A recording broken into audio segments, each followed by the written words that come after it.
Assalamualaikum everyone. Today we are going to start the topic of F test and T test numericals. The first numerical question number one: following table shows three results of replicate obtained by analyte. Determine the purity of pharmaceutical preparation is carrying. Determine if the difference in their results is significant at alpha की value आपके पास given है 0.05 और इसे कहते हैं 95% confidence limit. ठीक है, अब कॉलम में आप देख सकते हैं आपके पास 5 रेप्लिकेट्स हैं। दो आपके पास जो एनालाइट है, दो एनालाइट का आपके पास रिजल्ट है। एक एनालाइट ए है, एक एनालाइट बी है, जिसको हमने रिप्रेजेंट कर दिया एक्स ए से और एक को एक्स बी से। अब आप इसमें देखें 3 रेप्लिकेट्स एनालाइट ए में और एनालाइट बी में एक जैसे हैं। तकरीबन 94 के 3 रेप्लिकेट्स हैं और एनालाइट बी में जो कि 100 वाले 3 रेप्लिकेट्स हैं। ठीक है, ये जो n = 5 लिखा हुआ है, n means number of replicates हैं। अच्छा, आपने करना क्या है, आपको पता कैसे चलेगा कि आपने एफ टेस्ट अप्लाई करना है या टी टेस्ट अप्लाई करना है। ठीक है, सबसे पहले ये देख लेते हैं एफ टेस्ट हम कब अप्लाई करते हैं और टी टेस्ट हम कब अप्लाई करते हैं, ये हम देख लेते हैं। एफ टेस्ट कब अप्लाई करते हैं? एफ टेस्ट जब अप्लाई करते हैं जब हमारे पास दो वेरिएंस के बिटवीन पॉपुलेशन को कंपेयर करना हो। फॉर एग्जांपल दो पॉपुलेशन है हमारे पास, एक एनालाइट ए एक एनालाइट बी है। इनके वेरिएंस को अगर हम कंपेयर करेंगे तो फिर हम एफ टेस्ट अप्लाई करेंगे। ठीक है, क्योंकि अब हमारे पास दो ग्रुप्स दिए हैं तो हमें एफ टेस्ट अप्लाई करना है, क्योंकि हमें इनके वेरिएंस को, अगर हमें इनसे कहा जाए वेरिएंस को कंपेयर करना हो। Number second, check equality of variance. अब इसका मतलब क्या है, अगर दो वेरिएंस इक्वल हैं कि नहीं चेक करते हैं हम इसे एफ टेस्ट के ज़रिए। कंपेयर टू और मोर ग्रुप्स, दो या दो से ज़्यादा हमारे पास ग्रुप्स हो तो तब भी हम एफ टेस्ट को अप्लाई करते हैं। अब हमारे पास यहाँ कंडीशन क्या गिवन है, दो एनालाइट गिवन है, उन दो एनालाइट के रेप्लिकेट्स गिवन है। हमें देखना है इनके दरमियान डिफरेंट सिग्निफिकेंट है या नहीं है। तो हमें कैसे पता चलेगा, हमें अप्लाई क्या करना है, क्योंकि हम दो पॉपुलेशन को देख रहे हैं, उनके वेरिएंस को, या हमारे पास गिवन हो उनके वेरिएंस को कंपेयर करना हो या इक्वलिटी वेरिएंस की कंपेयर करना हो, या दो ग्रुप्स हैं हमारे पास एनालाइट ए और एनालाइट बी, दो ग्रुप्स हैं तो हमारे पास दोनों को अगर कंपेयर करना है तो हम फिर एफ टेस्ट अप्लाई करते हैं। ठीक है, अब एफ टेस्ट में भी हमारे पास टू टेल या वन टेल यूज़ करेंगे। वो हमें कैसे पता चलेगा? टू टेल का हम इस्तेमाल करते हैं जब हमारे पास दोनों के वेरिएंस क्या हों, डिफरेंट निकलें। दोनों के वेरिएंस, दोनों ग्रुप के वेरिएंस क्या हों। फॉर एग्जांपल एनालाइट ए का वेरिएंस डिफरेंट यहाँ पर कैलकुलेट जो हम करेंगे तो जो भी वेरिएंस आ रहा होगा वो इसके एनालाइट बी के अगेंस्ट अगर डिफरेंस आ रहा है तो हम टू टेल टेबल अप्लाई करते हैं। वन टेल टेबल कब अप्लाई करेंगे? इस वन टेल टेबल आप अप्लाई करेंगे जब आपके पास दोनों वेरिएंस क्या हों, इक्वल हों, फिर हम वन टेल अप्लाई करते हैं। ज़्यादातर हम टू टेल ही अप्लाई करते हैं क्योंकि हमारे पास वेरिएंस क्या आ रहा होता है, पॉपुलेशन का डिफरेंट होता है, सेम वेरिएंस नहीं होता। एनालाइट ए और एनालाइट बी है, हम यहाँ पे इसमें सॉल्व करके देखेंगे कि इसमें हमारे पास ठीक डिफरेंस आ रहा है कि नहीं, तो हम उस वजह से हम टू टेल अप्लाई करेंगे। नेक्स्ट अब हमें ये पता चल गया है कि हमें एफ टेस्ट कब अप्लाई करना है, कि जब दो पॉपुलेशन को कंपेयर, ग्रुप्स को, दो से ज़्यादा ग्रुप्स को कंपेयर करना तो हम एफ टेस्ट अप्लाई करते हैं। ठीक है, अब करना क्या है, एफ टेस्ट अप्लाई करने का फार्मूला आपके पास होता है। दोनों वेरिएंस को हम डिवाइड कर देते हैं, उससे कैलकुलेटर्स का फार्मूला हम देख लेंगे। सबसे पहले हमें फार्मूले को वेरिएंस चाहिए होगा, तो हम वेरिएंस को कैलकुलेट करने के लिए हमसे जो मीन निकालना होगा तो हम पहले मीन निकालते हैं। फॉर एग्जांपल एनालाइट ए है आपके पास, यहाँ पर एनालाइट ए 94.09। मीन कैसे निकालते हैं, जितने भी रेप्लिकेट्स उनको सब करेंगे और टोटल नंबर ऑफ रेप्लिकेट्स से डिवाइड कर देंगे। ये आप कैलकुलेटर में कर सकते हैं। 94.09 है, प्लस करेंगे 94.64 को, 95.08, 94.54 एंड 95.38। इन एनालाइट ए के सारे रेप्लिकेट्स को प्लस करेंगे और total number of replicates analyte कितने हैं, 5 हैं, उससे डिवाइड करेंगे, आपके पास मीन आ जाएगा, जो कि मीन आ रहा है 94.746 एनालाइट ए का। इसी तरह एनालाइट बी का आप मीन कैलकुलेट करेंगे, 5 रेप्लिकेट्स हैं, 99.55, 98.24, 101.1, 100.4 एंड 100.1। इन सब पाँचों के पाँचों रेप्लिकेट्स को आप प्लस करेंगे और 5 से डिवाइड करेंगे, क्योंकि नंबर ऑफ रेप्लिकेट्स टोटल कितने हैं, 5 हैं। आपके पास एनालाइट बी का मीन आ जाएगा जो कि है 99.878। नेक्स्ट स्टेप है आपका, आपने वेरिएंस कैलकुलेट करना है। तो वेरिएंस को कैलकुलेट करने से पहले आपको स्टैंडर्ड डेविएशन चाहिए होंगे। वेरिएंस क्या होता है? स्टैंडर्ड डेविएशन का स्क्वायर होता है। तो आपने स्टैंडर्ड डेविएशन को कैसे कैलकुलेट करना है? फार्मूले से भी आप कैलकुलेट कर सकते हैं, और आप डायरेक्ट अगर कैलकुलेटर से करना चाहें तो आप कैलकुलेटर में भी ऑप्शन होता है स्टैंडर्ड डेविएशन का। सारी वैल्यूज़ आप पुट करें, जिस एनालाइट की आप स्टैंडर्ड डेविएशन निकालें उसकी वैल्यू पुट कर दें आपके पास, डायरेक्ट आप कैलकुलेटर से स्टैंडर्ड डेविएशन कैलकुलेट कर सकते हैं। फार्मूले से करना चाहें तो स्टैंडर्ड डेविएशन का फार्मूला क्या होता है?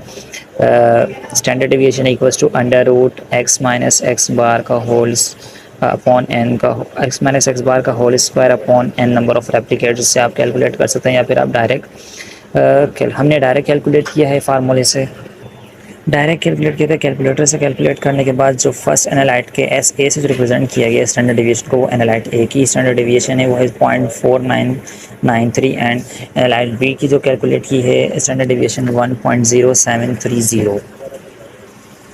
नेक्स्ट स्टेप पे जब आपके पास स्टैंडर्ड डेविएशन कैलकुलेट हो चुकी है तो अब आप वेरिएंस को कैलकुलेट करेंगे। तो वेरिएंस क्या होता है? स्टैंडर्ड डेविएशन का स्क्वायर होता है। जो भी स्टैंडर्ड डेविएशन की वैल्यू आ रही है आप उसका स्क्वायर कर लें। तो जैसे फॉर एग्जांपल स्टैंडर्ड डेविएशन की वैल्यू थी एनालाइट ए की 0.4993, इसका स्क्वायर करेंगे आपके पास एनालाइट ए का वेरिएंस आ जाएगा 0.2493। इसी तरह स्टैंडर्ड डेविएशन जो एनालाइट बी की थी 1.0730, इसका अगर आप स्क्वायर करेंगे तो आपके पास का वेरिएंस आ जाएगा 1.5142। दोनों का आपके पास वेरिएंस आ चुका है। अब आपने अप्लाई करना है एफ टेस्ट। नेक्स्ट स्टेप है कि आपने एफ टेस्ट को अप्लाई करना है। एफ टेस्ट अप्लाई करने से पहले आप एक सपोजिशन लिखते हैं, नल हाइपोथेसिस हम कहते हैं H not variance A equals to variance B. Analyte का कि नल हाइपोथेसिस है कि दोनों वेरिएंस इक्वल हैं।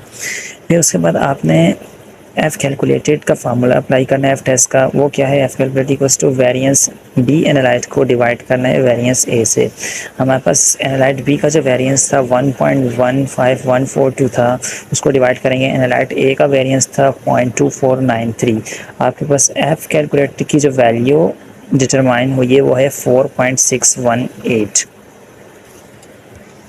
अब आपकी जो वैल्यू डिटरमाइन हुई है एफ़ कैलकुलेटर की, इसको आपने कंपेयर करवाना है एफ़ टेबल। जो एफ़ टेबल टेबलेटेड वैल्यू है, एफ़ टेबल जो आपके पास टू टेल टेस्ट आपने अप्लाई करना है, क्योंकि आपको पता है दोनों का वेरिएंस इक्वल हमारे पास नहीं आया है, तो आपने टू टेल एफ़ टेबल में देखना है। 95% कॉन्फिडेंस लिमिट पर आपका जो क्वेश्चन में लिखा हुआ है 95% कॉन्फिडेंस या अल्फ़ा की वैल्यू 0.05, जो कि आपने देखना कैसे है, आपने दो रो, एक रो है एक कॉलम है।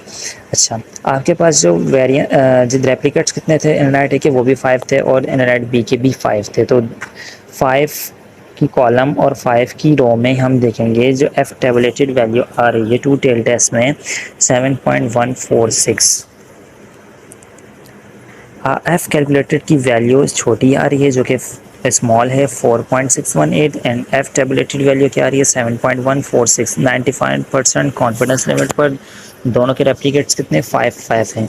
तो जब एफ कैलकुलेटेड की वैल्यू जो हमने कैलकुलेट की है वो कम आ रही है, इसका मतलब नल हाइपोथेसिस एक्सेप्टेड होगा, क्योंकि उसकी रेंज में आ रही है। 95% कॉन्फिडेंस लिमिट एफ टेबल से पहले टेबल से वैल्यू से कम आ रही है, इसका मतलब आपकी लिमिट में वैल्यू है, तो नल हाइपोथेसिस रिजेक्ट हम नहीं कर सकते, एक्सेप्ट होगा और रिटेन रहेगा।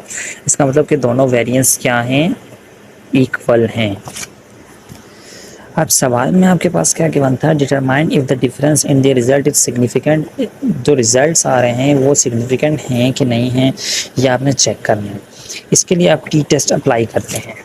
जब आप डिफरेंस देखना चाह रहे हैं तो आपने क्या अप्लाई करना है? टी टेस्ट अप्लाई करना है। टी टेस्ट का आप कैसे अप्लाई करेंगे? टी टेस्ट भी दो तरीके के होते हैं, एक सिंपल टी टेस्ट होता है, एक एस पूल्ड टी टेस्ट होता है। तो अब आपने सिंपल टी टेस्ट लगाना है या एस पूल्ड टेस्ट लगाना है, ये आप कैसे डिसाइड करेंगे? आप यहाँ पर अप्लाई करेंगे S pooled T test. Pooled T test क्यों अप्लाई करेंगे? आपके पास जो वेरिएंस है वो क्या है, पॉपुलेशन जो वेरिएंस आया है वो आपके पास एफ टेस्ट से जो आपने कैलकुलेट किया है, जो नल हाइपोथेसिस हमने कहा था, जो कि दोनों वेरिएंस क्या हैं? इक्वल हैं। तो अब जब वेरिएंस आपके पास इक्वल है तो फिर आप एस पूल्ड टेस्ट लगाते हैं। अगर वेरिएंस इक्वल नहीं है तो आप फिर सिंपल टी टेस्ट लगाते हैं। दूसरी बात है compare means of two independent groups, दो मीन्स अलग अलग दोनों ग्रुप्स हैं, एनालाइट ए अलग है, एनालाइट बी अलग है, दोनों ग्रुप अलग हैं, तो उसके मीन को कंपेयर कर रहे हैं हम, डिफरेंस उसका देख रहे हैं कि सिग्निफिकेंट है कि नहीं है, तो फिर हम एस फुल टी टेस्ट लगाते हैं। सिंपल कम कब लगाते हैं, जब हम सिर्फ दो मीन ग्रुप के मीन्स को कंपेयर करो, दोनों ग्रुप अलग अलग ना हो या वेरिएंस अननाउन हो। अब यहाँ पर हमें वेरिएंस भी नाउन है, दोनों इंडिपेंडेंट ग्रुप्स हैं और दोनों के मीन्स को कंपेयर करने हैं, तो फिर हम एस पूल टी टेस्ट लगाएंगे। एस पूल टी टेस्ट का कैलकुलेट का फार्मूला क्या होगा, mean of analyte A minus mean of analyte B, दोनों तरफ मॉड के साइन लगेंगे, डिवाइड करेंगे S pool under root 1/, number of replicates of analyte A plus 1/, number of replicates of analyte B. अब इस फार्मूले में आपके पास रेप्लिकेट की तो वैल्यू है एनालाइट ए की भी, एनालाइट बी की भी, मीन भी आप पहले कैलकुलेट कर सकते हैं, एनालाइट कैलकुलेट कर चुके हैं एनालाइट ए का और एनालाइट बी का। अब सबसे पहले आपने कैलकुलेट करना है एस पूल की वैल्यू। एस पूल की वैल्यू अगर आपके पास कैलकुलेट हो जाएगी तो आपके पास टी कैलकुलेटेड की वैल्यू आ जाएगी। एस पूल की वैल्यू कैलकुलेट कैसे करेंगे, उसका फार्मूला अलग है, उसका फार्मूला है variance of analyte A bracket में, ये पूरी आपके पास फार्मूला गिवन है, ठीक है।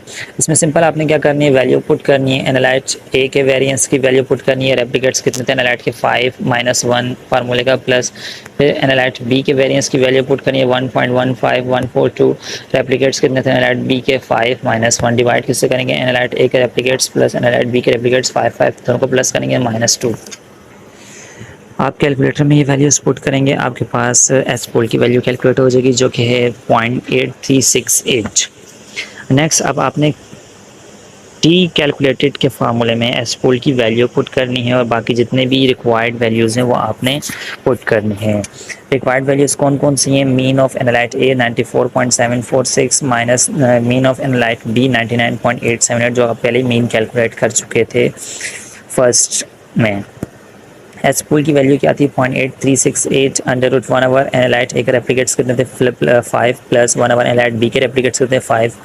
ये सब कैलकुलेटर में आप कैलकुलेट करेंगे तो आपके पास वैल्यू आ जाएगी टी कैलकुलेटेड 9.696 की वैल्यू।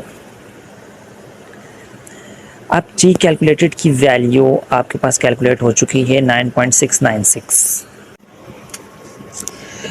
टी कैलकुलेट की वैल्यू आपके पास क्या डिटरमाइन हुई है 9.696। अब टी टेबलेटेड वैल्यू आप 95% कॉन्फिडेंस लिखेंगे, किस तरह देंगे, टी टेस्ट में आपके पास एक ही कॉलम होता है, आपके पास दो कॉलम नहीं होता, तो आपने दोनों के रेप्लिकेट्स को प्लस करने और 2 माइनस करने हैं, तो कितने आपके पास नंबर ऑफ रेप्लिकेट्स आ जाएंगे टोटल 8। तो आपने 8 नंबर पर वैल्यू आ रही होगी 95% कॉन्फिडेंस लेवल पर 2.31 आ रही है, जो कि टी कैलकुलेटेड से बहुत छोटी है, तो इसका मतलब T calculated greater than T tabulated at 95% confidence level and number of replicates 8. So null hypothesis is rejected at 95% confidence level. So it means null hypothesis is rejected. So it means there is a significant difference in result statically ये satisfied नहीं है result, इसमें difference मौजूद है दोनों results में, analyte ई और analyte B में। तो ये था आज का टॉपिक आपका न्यूमेरिकल का एफ टेस्ट का। Thank you.